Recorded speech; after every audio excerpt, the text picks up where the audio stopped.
Nah, malaikat yang keempat ini kemudian bersujud dan memberanikan diri untuk bertanya kepada Allah.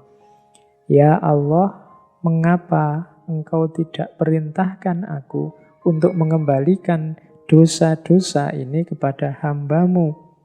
Ini malaikat yang keempat heran, terus tanya, loh kok dosanya tidak dikembalikan? Kan fasilitas-fasilitas yang lain dikembalikan. Allah pun menjawab, tidak baik bagi kemuliaanku jika aku mengembalikan dosa-dosa hambaku setelah aku menyulitkannya ketika sakit.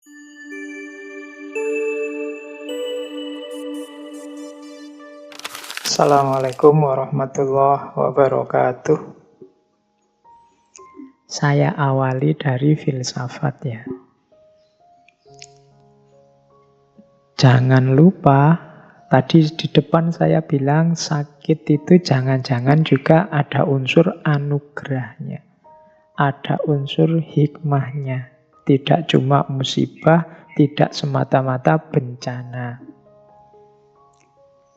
Kita lihat sekarang hubungan sakit dan filsafat. Mungkin ada di antara teman-teman yang sedang sakit. Ayo kita masuk ke filsafat dengan pengalaman sakit yang kita miliki. Jadi sakit ini ternyata bisa mendorong orang untuk berfilsafat. Nah, ini unik ya. Jadi ternyata sakit ini bisa jadi salah satu kunci yang memicu kita berfilsafat. Di catatan saya paling tidak ada 4 titik yang menguntungkan kita, membawa kita ke ranah filsafat saat kita sedang sakit. Yang pertama apa?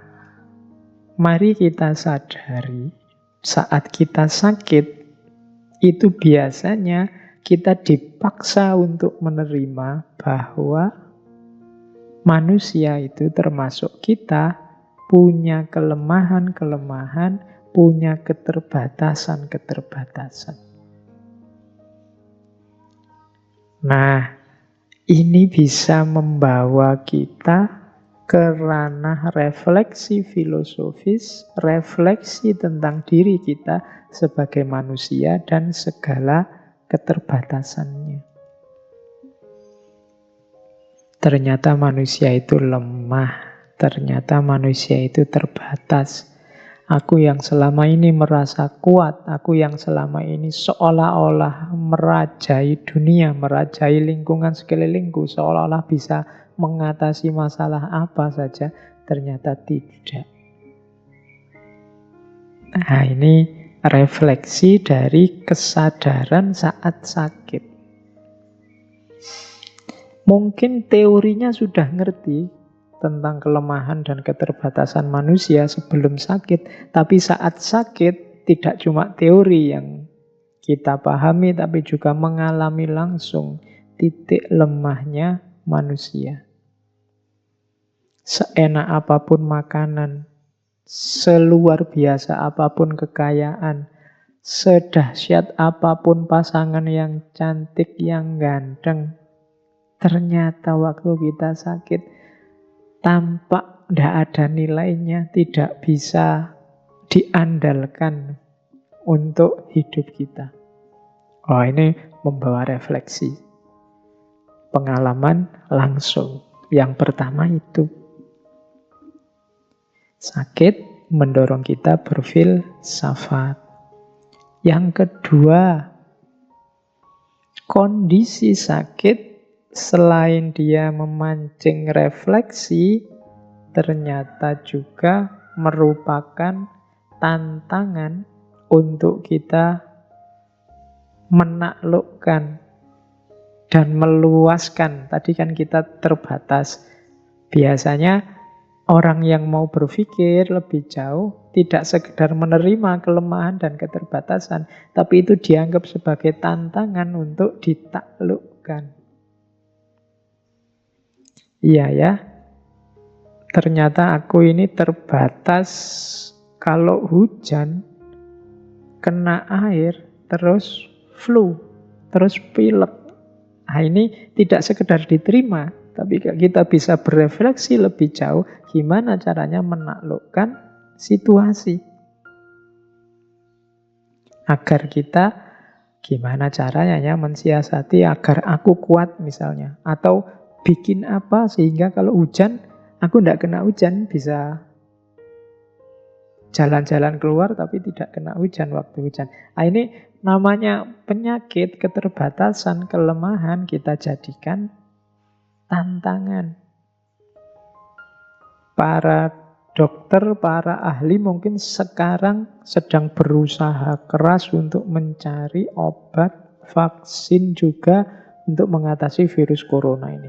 Ini karena mereka menganggap sakit tadi, kelemahan dan keterbatasan manusia tadi sebagai tantangan yang harus ditaklukkan. Tidak sekedar diterima. Diterima ya, tapi terus dicarikan solusinya. Karena pasti ada pola, ada rumus, ada kategori-kategori. Itu yang tadi di awal saya sebut, itu sebagai sejenis sunnatullah yang harus kita pahami, kita taklukkan. Yang pertama, sakit mendorong kita berefleksi tentang kelemahan, keterbatasan diri. Yang kedua, sakit juga ternyata membantu kita untuk kreatif, meluaskan batas hidup kita, meluaskan batas kelemahan kita, menaklukkan kelemahan-kelemahan kita. Itu berarti yang pertama mendorong berpikir refleksif, yang kedua mendorong berpikir solutif dan kreatif. Itu kontribusi dari sakit. Yang ketiga, ini ada pengaruh juga membantu kita, rasa sakit itu membantu distancing effect. Membuat kita menjauh sebentar dari rutinitas, dari keramaian. Wah, ini saya harusnya tidak menjelaskan detail. Yang ketiga ini kita ngalami langsung hari ini.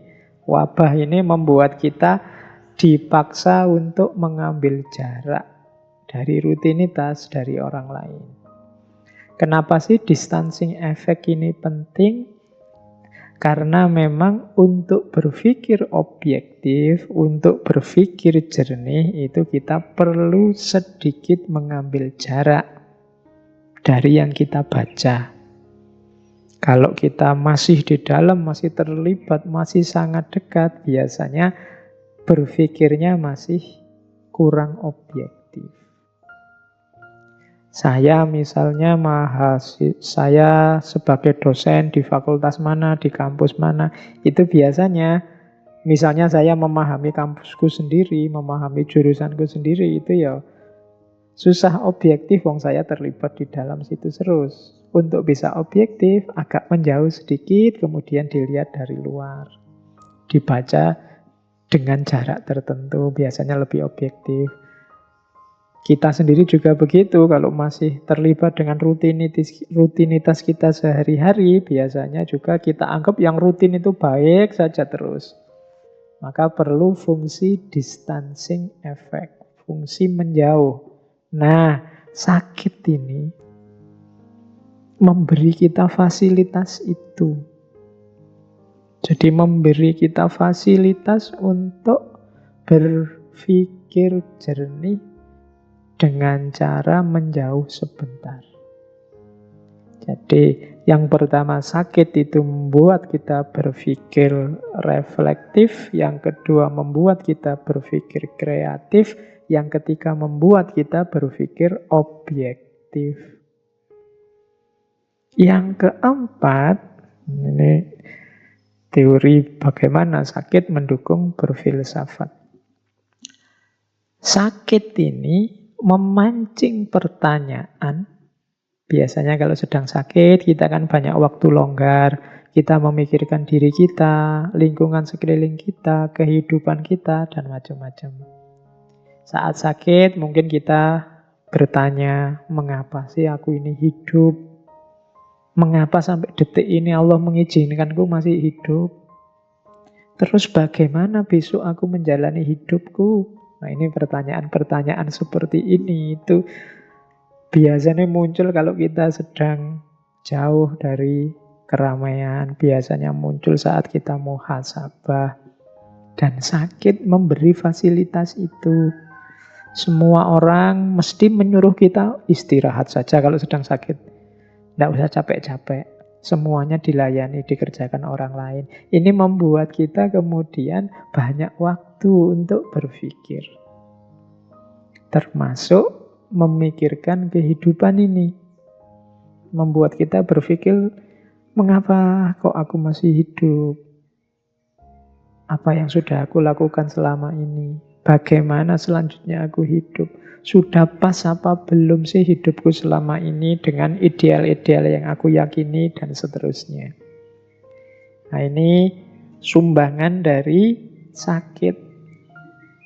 Maka di teori tentang hubungan sakit dan filsafat ternyata ada 4 kontribusi dari situasi sakit terhadap aktivitas berfilsafat kita. Yang pertama, sakit membuat kita berpikir reflektif. Yang kedua, sakit membuat kita berpikir kreatif, produktif. Yang ketiga, sakit membuat kita berpikir objektif. Dan yang keempat, sakit membuat kita berpikir kritis. Kita mengkritisi hidup kita selama ini. Jadi ternyata ada hubungan antara sakit dan filsafat. Ya meskipun begitu, kalau begitu saya milih sakit saja Pak daripada sehat. Nah, itu yang namanya tidak bijaksana. Ya tetap kita milih sehat. Ini yang saya sebut bantuannya sakit terhadap filsafat. Itu kan 4-4-nya ya bisa kita lakukan saat sehat. Meskipun kadang-kadang karena kita terlena harus diingatkan dengan sakit. Oke, kita lanjutkan. Kita cari hikmah-hikmahnya filsafat. Sekarang kita geser ke ranah agama. Kita cari hikmah-hikmah dari peristiwa sakit ini yang berhubungan dari agama.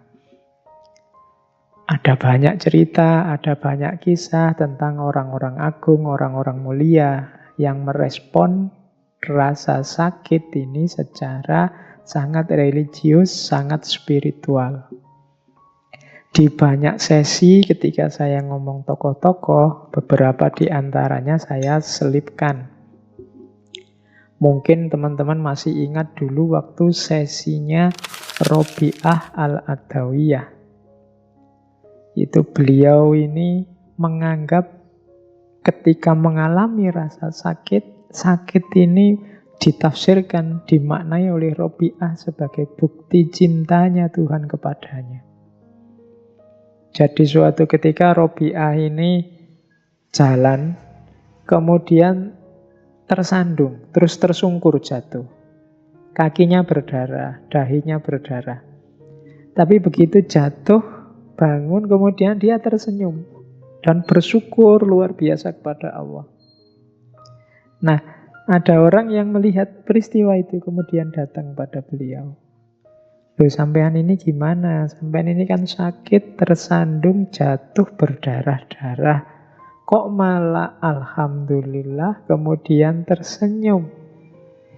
Jawabannya Robiah, iya. Ini adalah dari kekasihku. Ini adalah bukti cinta dari kekasihku. Itu penjelasannya dianalogikan dengan teman-teman tadi saya jelaskan ya. Kadang-kadang teman-teman yang punya pasangan atau pacaran atau mungkin sama suami atau istrinya, itu kadang-kadang kan ada situasi ketika sedikit memukul, sedikit mencubit, sedikit menjewer. Loh, itu kalau dibaca objektif ya jiwitan, cubitan itu ya sakit, pukulan itu ya nyeri dirasakan, jeweran itu ya sakit. Tapi kan kita menanggapinya dengan bahagia, dengan senyum, dengan mesra. Kenapa? Karena kita tahu bahwa cubitan, pukulan, jewer itu ekspresi dari sayangnya pasangan kita pada kita. Ekspresi manja dari pasangan kita pada kita. Nah, Robiah ini memaknai sakit yang dia alami, yang menimpa dirinya semacam itu. Sakit adalah bukti cinta Tuhan padaku. Bahwa Tuhan tidak cuek padaku. Karena bagi orang-orang yang saling mencintai, musibah yang luar biasa adalah ketika kekasih sudah tidak peduli lagi. Ketika seorang kekasih sudah cuek terhadap keberadaan orang yang dia cintai. Nah, Robiah begitu. Jadi dapat sakit malah bersyukur. Alhamdulillah Allah tidak cuek padaku. Aku ya diingatkan, aku ya dijawil, aku ya kadang-kadang dicubit, kadang-kadang dijewer. Menunjukkan kekasihku perhatian padaku.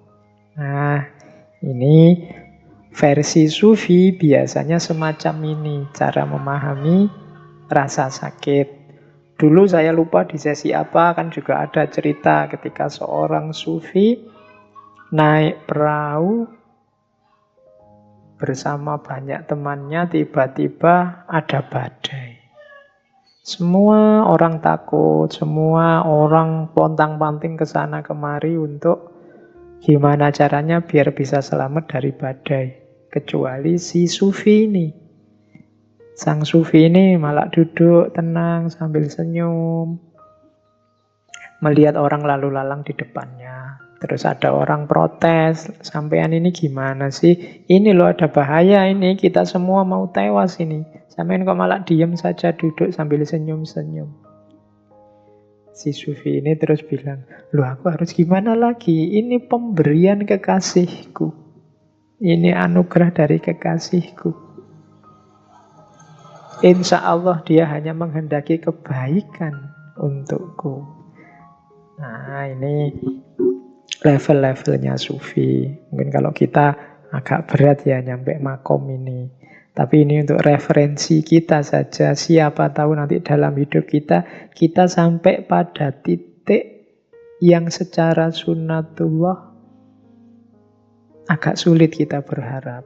Karena sakit atau musibah yang kita alami. Tapi jangan lupa kita masih punya qudratullah. Kita bisa membaca peristiwa bencana, peristiwa musibah itu juga sebagai bukti cintanya Allah, sebagai anugerah Allah pada kita yang tidak harus melahirkan kemarahan atau keluhan, tapi justru melahirkan rasa syukur. Karena semuanya kita posisikan sebagai bukti dari kepedulian Allah, sebagai bukti dari cinta Allah kepada manusia. Ini juga saya bawa salah satu perspektif tentang sakit. Ini dari kitab Al-Mawa'idh Al-Usfuriyah. Ini yang banyak dikaji di pesantren-pesantren. Di kitab itu disebut ada hadis. Jadi Kanjeng Nabi suatu ketika bersabda, ketika seorang hamba yang mukmin akan mengalami sakit, jadi ketika ada seorang mukmin yang oleh Allah dinas engkau akan sakit, saat itu juga Allah Subhanahu wa ta'ala mengutus 4 malaikat. Masing-masing dari malaikat tersebut diberi tugas yang berbeda. Malaikat yang pertama diperintahkan oleh Allah untuk mencabut kekuatan jasmaniahnya, mencabut kekuatan fisiknya. Ini nanti yang membuat orang sakit itu jadi lemah badannya. Sehingga hamba yang mukmin itu menjadi lemah tak berdaya. Ini tugasnya malaikat yang pertama. Tugasnya malaikat yang kedua, mencabut kelezatan rasa dalam lidahnya.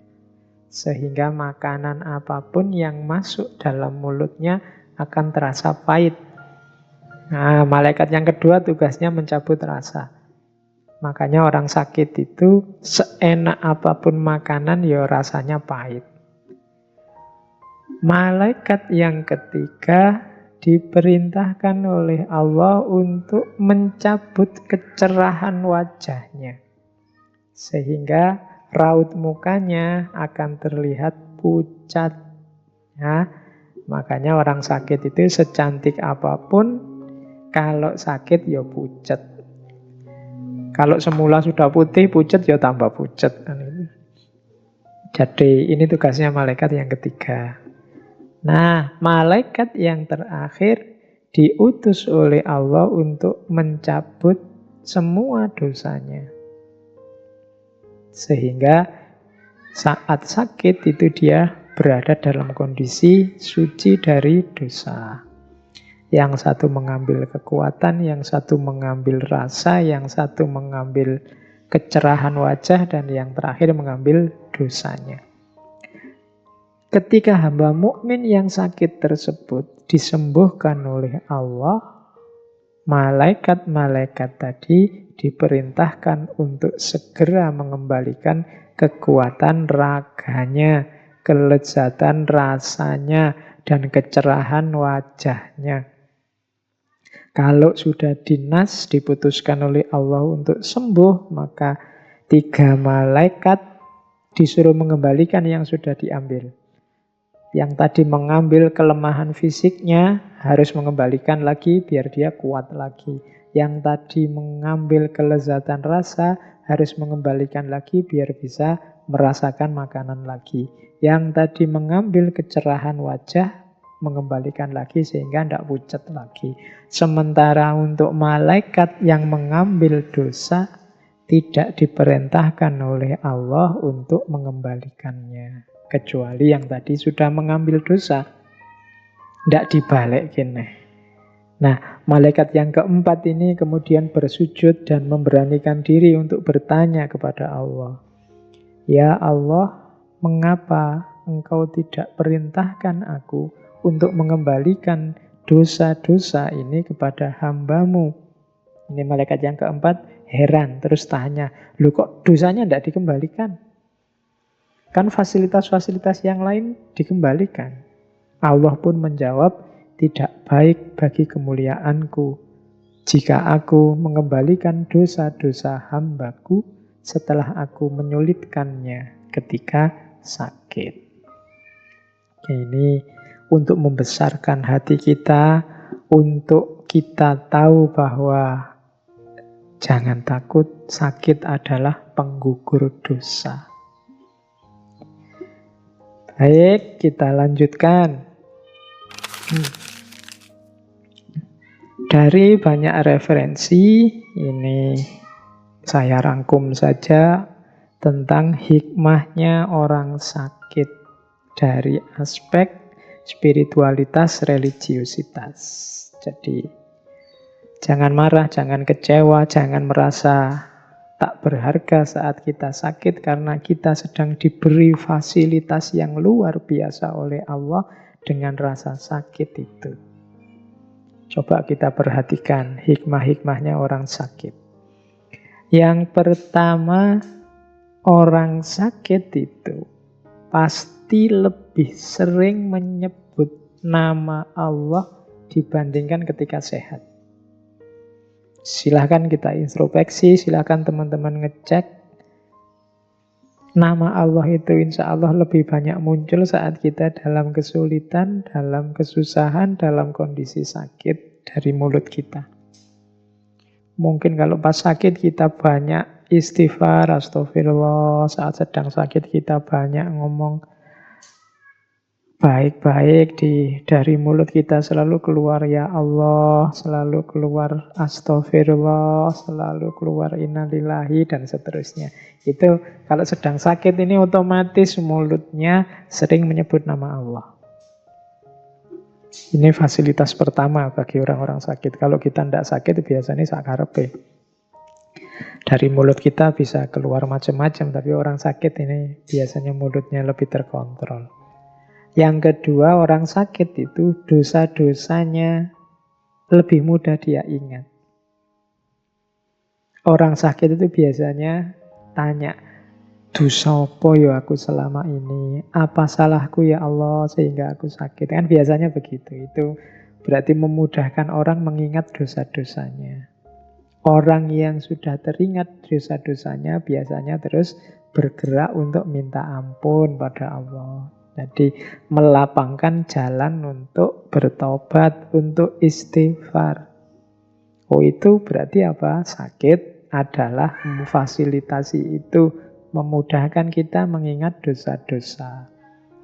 Kemudian yang ketiga, ini tadi di depan sudah dijelaskan panjang lebar bagaimana rasa sakit itu membuat kita punya banyak waktu untuk muhasabah, menilai diri, mengkalkulasi diri, menghitung diri.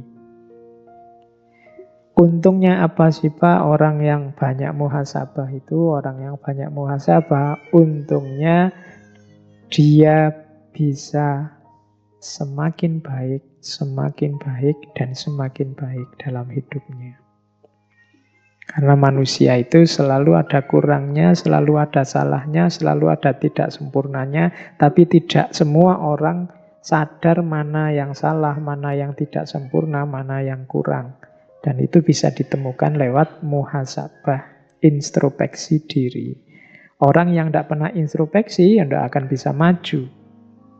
Dan sakit memfasilitasi kita untuk banyak muhasabah.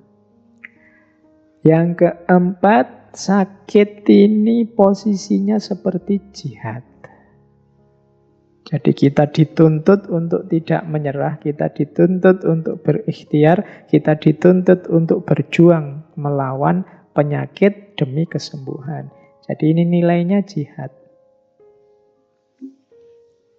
Bayangkan Allah memberi kita fasilitas sebagai seorang mujahid saat kita sedang sakit. Yang kelima, sakit ini bernilai ilmu dan pelajaran. Oh, kalau ini bisa langsung, bisa tidak langsung. Dengan sakit kan kita nambah wawasan. Oh, ternyata aku ini begini, aku ini begitu. Kita kenal penyakit-penyakit. Oh, kalau sakit ini obatnya ini, sakit itu obatnya itu. Aku harus ini, tidak boleh itu. Aku makanku yang boleh ini, yang tidak boleh itu. Pagi hari yang bagus bagiku ini, kalau sore hari yang bagus bagiku melakukan itu. Terus ada banyak wawasan, banyak ilmu baru hadir. Nah, ini langsung. Jadi dapat ilmu dan pelajaran langsung. Biasanya juga di antara kita ada yang dalam kondisi sakit karena banyak waktu longgar terus sambil baca-baca, sambil ngaji, sambil apa. Ini juga ilmu dan pelajaran dari kondisi sakit secara tidak langsung. Selain bernilai jihad, ternyata juga bernilai ilmu. Paling tidak kita dapat pengetahuan ilmu dari penyakit yang kita alami. Pengalaman adalah guru yang paling baik. Terus, sakit juga adalah penasehat yang baik. Kemarin-kemarin kita diceramahi, kemarin-kemarin itu sudah banyak orang yang ngomong. Mbok olahraga, sudah banyak yang ngomong, mbok makannya jangan yang itu-itu terus, divariasi. Mbok yo macam-macam kan. Orang menasehati, tapi terus kita tidak menjalankan. Tapi begitu kita sakit, otomatis terus kita, iya ya, aku harus menjalankan ini. Yang kemarin sudah tahu baik tidak aku jalankan, sekarang aku jalankan. Nah, ini berarti sakit itu penasehat yang baik. Meskipun ya pahit karena harus ngalami sakit dulu, tapi kalau tidak ngalami itu ya kita tidak kapok-kapok. Jadi hikmahnya sakit ternyata dia jadi penasehat yang baik. Selanjutnya, sakit juga, kalau ini hubungannya dengan kemasyarakatan, bisa jadi jembatan silaturahim. Sakit membuat, ya ilustrasi mudahnya kan terus banyak orang yang menjenguk kita. saudara jauh kita yang kemarin sibuk, tidak pernah main, nggak pernah menengok kita, terus datang. Tetangga-tetangga kita menengok, datang, dan lain sebagainya. Jadi sakit bisa menjadi jembatan silaturahim. Selanjutnya, sakit adalah penggugur dosa. Ini sudah dijelaskan tadi ya di atas dari kisah 4 malaikat tadi. Terus sakit adalah kondisi jaminan dari Allah bahwa doa kita mustajab. Ini hikmah dari sakit yang luar biasa. Ada cerita bahwa Imam As-Suyuti yang nulis ratusan kitab itu, di antara aktivitas beliau adalah jalan-jalan keliling kota, mencari orang yang sakit, dijenguk, terus minta didoakan. Kenapa? Orang sakit ini doanya mustajab. Mungkin ada yang tanya, lah kok kebalik Pak? Saya kalau menjenguk orang sakit, saya yang diminta mendoakan biar dia cepat sembuh. Ya saling mendoakan. Yang sakit juga kalau memang mampu, jangan segan-segan untuk mendoakan saudara-saudaranya yang lain. Karena kondisi sakit ini memang kondisi yang doanya mustajab. Itu diantara fasilitas yang diberikan oleh Allah kepada orang sakit. Selanjutnya, sakit juga merupakan benteng dari dosa. Kalau ini penjelasannya simpel. Sakit itu kita dalam kondisi lemah. Sakit itu kita dalam kondisi tidak berdaya.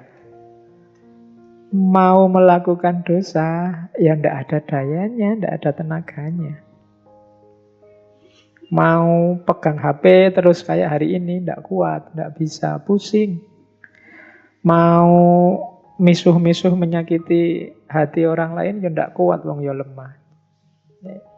Makanya di antara hikmahnya sakit itu antara lain kita terbentengi dari dosa. Otomatis terhalang dari dosa. Itu yang membuat para sufi tadi di antara rahasianya. Sufi itu loh dapat sakit kok malah bersyukur. Iya, karena hikmahnya luar biasa banyak. Terus sakit juga bagi yang masih memungkinkan untuk beribadah, biasanya orang yang sedang sakit itu ibadahnya lebih mantap. Karena dia lebih dekat dengan Allah. Lebih sadar tentang hakikat dirinya. Nah, ini otomatis sudah. Maka sakit meningkatkan kualitas ibadah. Sakit juga otomatis memperbaiki akhlak. Orang sakit susah sombong, ala wong yo sakit penyakitan aja. Itu kan susah, mau merasa besar susah, mau tamak juga ndak kuat, mau ndak tawadhu itu ndak santun itu ndak bisa, memang dirinya lemah, maki-maki itu ndak kuat. Berarti apa? Akhlaknya ini otomatis tertata, otomatis baik.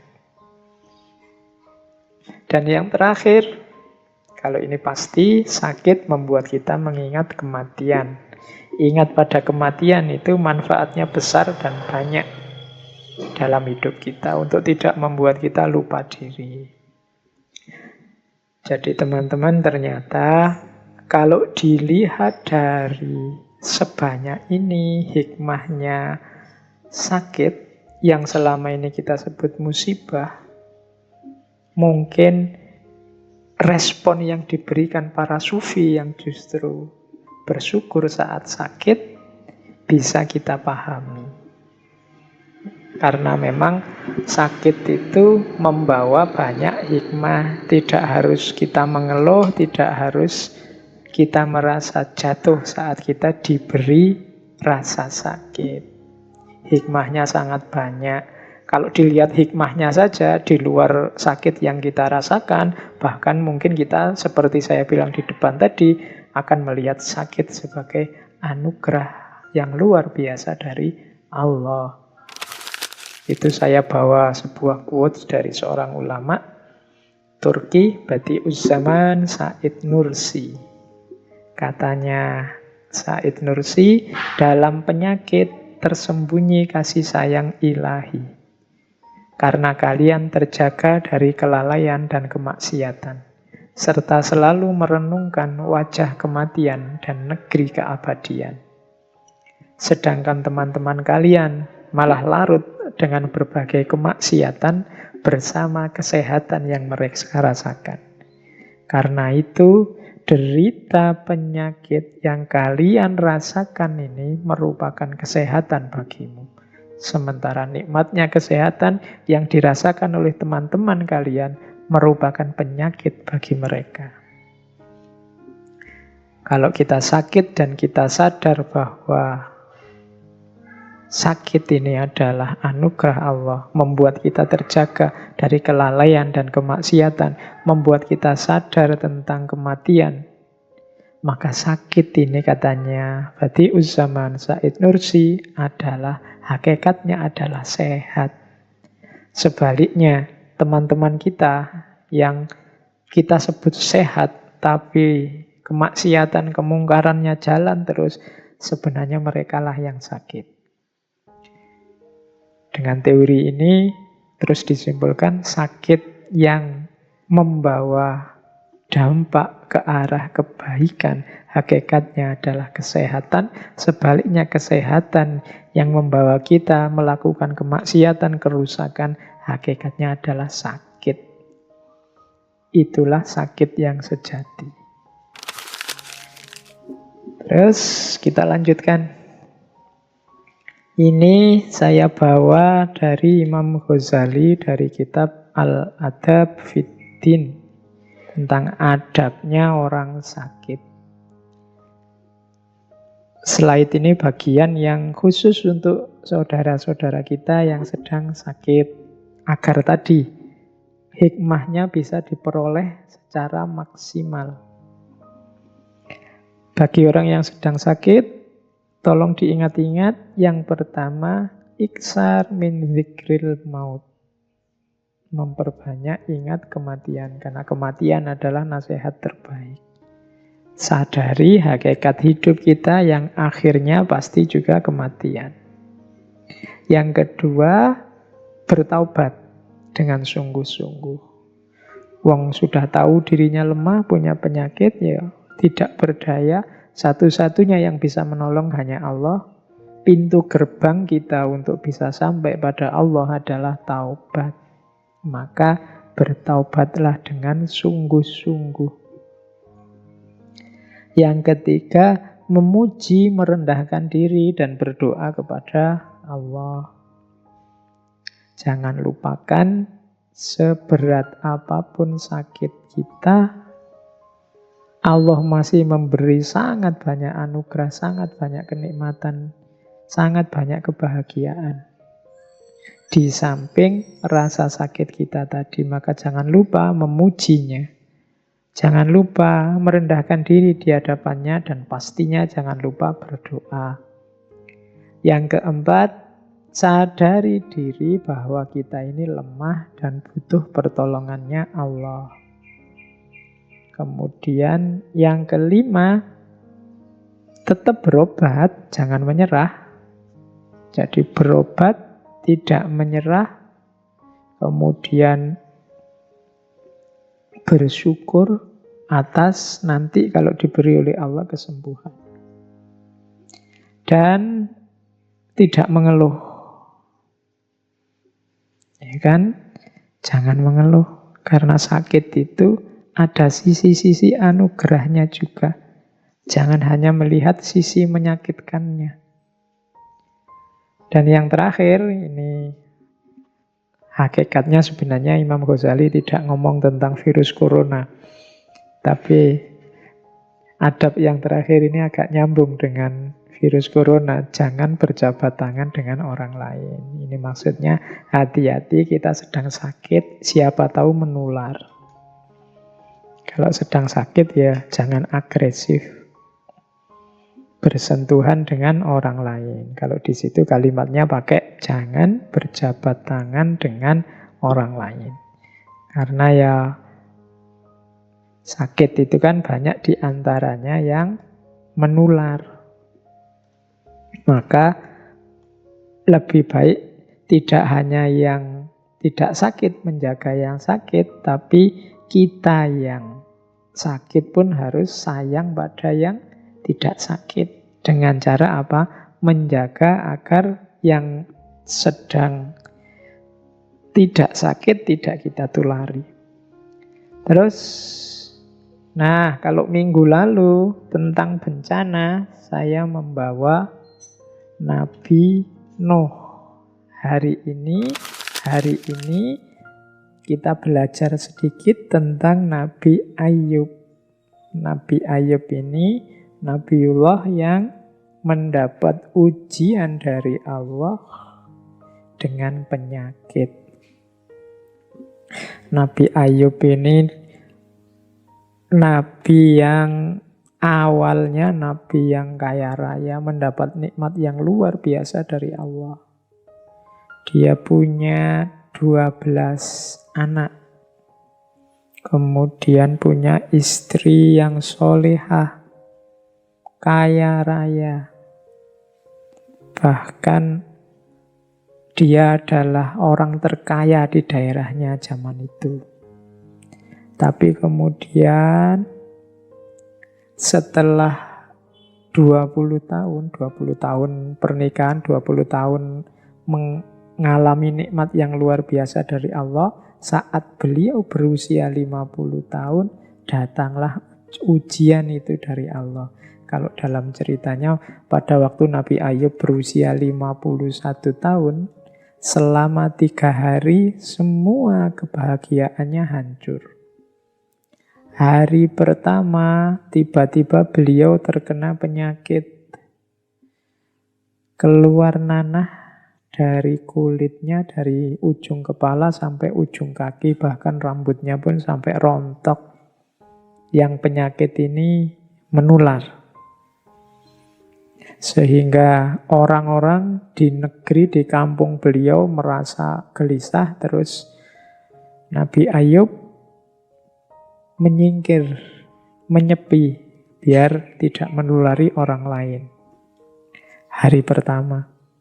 Hari kedua, saat anak-anaknya yang 12 ini sedang makan, tiba-tiba atap rumahnya Nabi Ayub ambruk.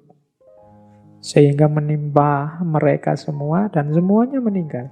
Punya 12 orang putra, meninggal semua sekaligus. Bayangkan ujian Allah pada beliau.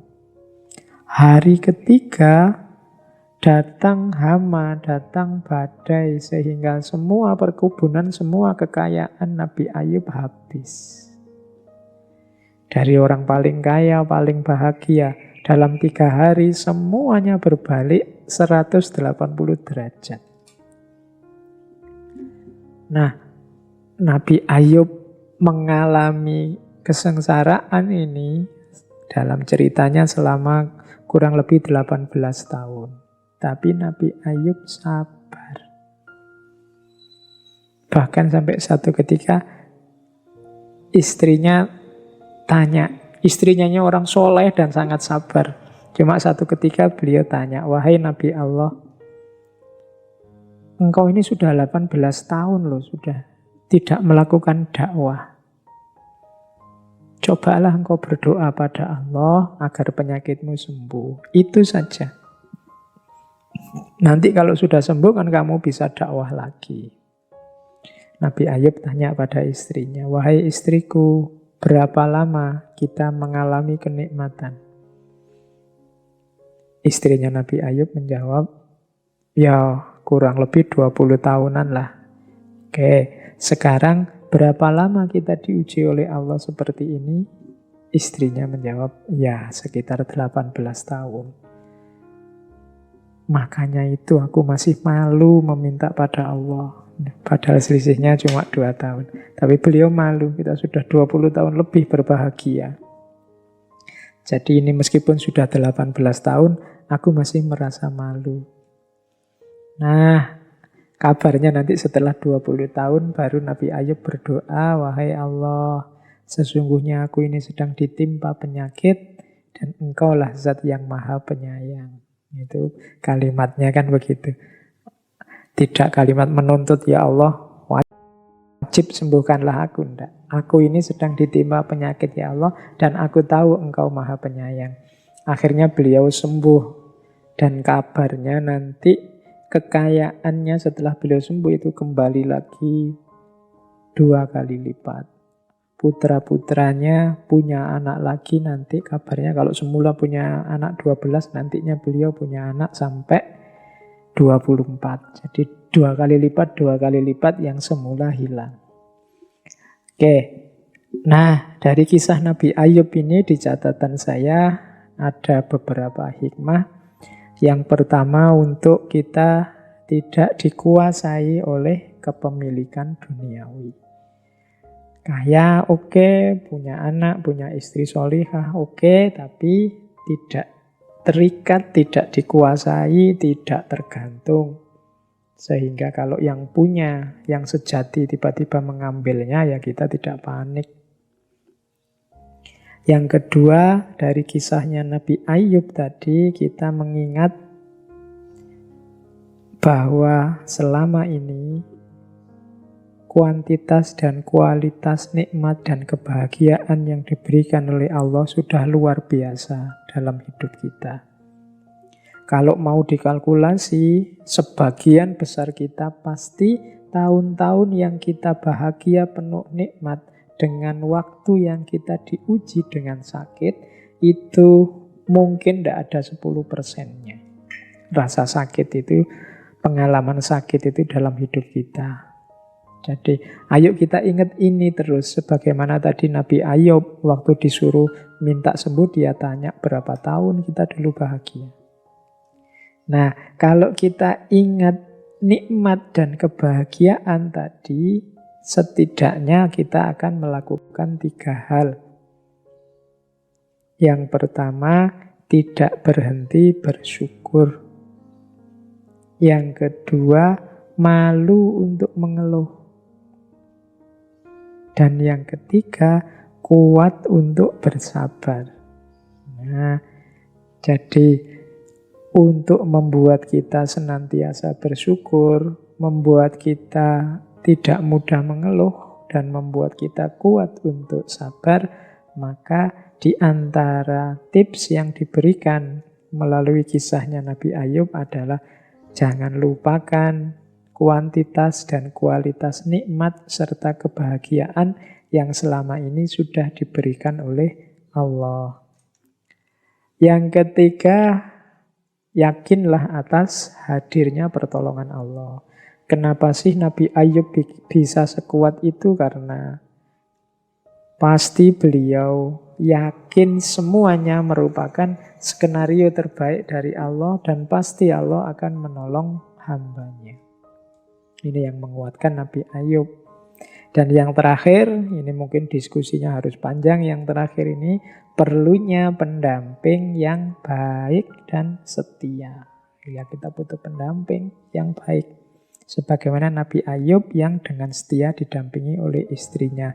Ini membantu untuk menguatkan kita. Jadi itu hikmah-hikmah di balik kisahnya Nabi Ayub.